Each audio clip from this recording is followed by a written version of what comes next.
Finally, Desh, I want to ask you about your personal philanthropy on two different ends. One is you mentioned Akshay Patra, I was going to come to that anyway. The second about your initiative at MIT, which is doing amazing things. So let's take Akshay Patra first.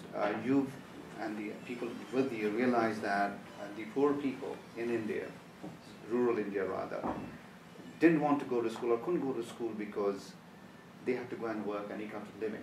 So if you could some way provide that food or meal for them, they are willing to go to school. That's how it started. Right. And now it's become a case study for many universities. So if you can elaborate a little bit on that and then take the MIT initiative. Okay. Well, let me sort of put all of them in the right context so that you'll have a feel for it. So, I joined the MIT board about 10 years ago. And so the initiative at MIT is all about trying to see if the $150 billion that we spend can contribute more to the innovation economy.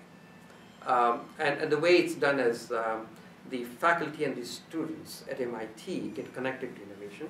So the basic issue is that for innovation to happen, you need good minds.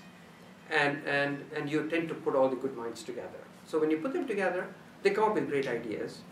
And when they come up with the idea the first time, they have no lack of desire to have a big impact. They want to save the world. But very quickly, over the course of time, they get into the business of impressing each other as opposed to the impact. The tenure and publishability, all that stuff. So the question was, how do you make sure that these guys, when they come up with the idea, it can have an impact? And so the Deshpande Center was all about connecting the faculty and the graduate students to relevance. So it's a little bit like moving the innovation cycle about 50 years ahead. Innovation today is where roughly engineering was 50 years ago. 50 years ago, engineers designed the products in a dark room. And then the companies went and hired sales and marketing to actually peddle the product. So the best innovation today is that a professor, after he gets the whole work done, he gets a patent, and then the technology licensing office peddle the patent. So instead of that, what we have done with the center is as soon as they get the idea, they're connected with the marketplace. So as a result of that, finally, by the time they're done with the product, with their innovation, it's more than likely that there's a pull in the marketplace and something comes out of that. So it's really changed the model of innovation. It's a more concurrent innovation. And it's a very simple concept, right? I mean, if you have a good mind, you pose a problem, and then good mind solves the problem. So about 5-6 years ago, when I and my wife said, well, what can we do about this in India? The first sort of reaction was to do the same center at IIT Madras, because both Jayashree and I, we both went to IIT Madras, and so we said, oh, maybe we'll do that. But somehow doing nanotechnology in India sounded a little too limiting. So we swung the pendulum all the way the other way around and came up with this concept for social innovation sandbox. So this is an area of about 5 million people. It's north of Bangalore, centered around a place called Hubli. And within this 5 million people, we are funding about 60 nonprofits, 60. So Akshay Patra is one of them. And then we have 10 young men and women from here who go spend a whole year. We get a lot of students from here going there. And over the course of time, it was very obvious that unless you develop local leadership, you really can't do much. So now that area is massively creative, massively energized. We have 8,000 college students doing 2,000 projects. We have a program for 30 to 40-year-olds to develop leadership within that area and so on. So that whole area has become very, very innovative for social entrepreneurship. So Akshay Patra is one of them. The one right behind that is a program called Agastya, which is to teach science to rural kids. So this year we'll do 700,000 kids, and it's scaling up to 7 million kids in 3 years. Right?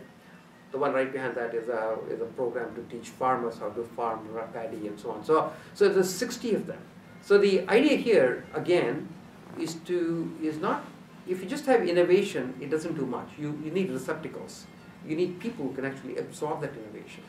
So this concept of sandbox is to actually build that local leadership and build the local energy to actually absorb that innovation. So in another 4 weeks, we are bringing this concept back to the United States.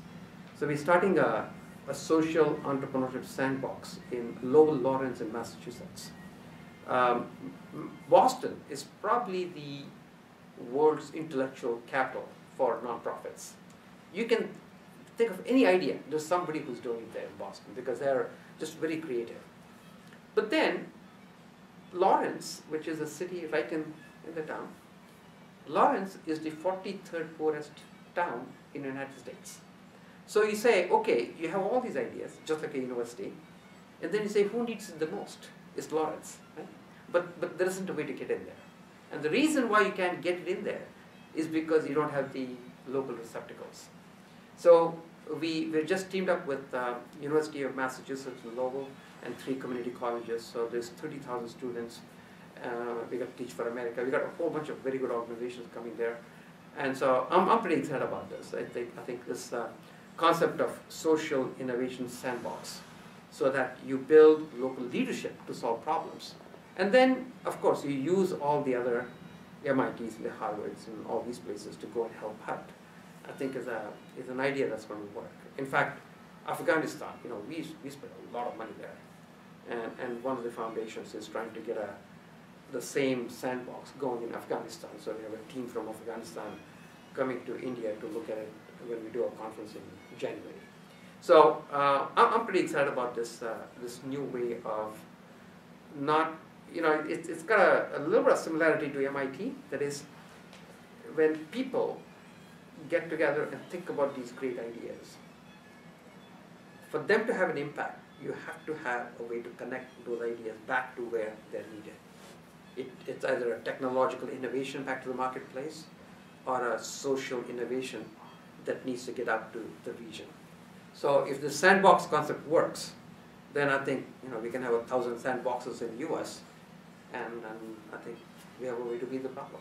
So, Desh, thank you so much for the inspiration. Great, thank you. Great.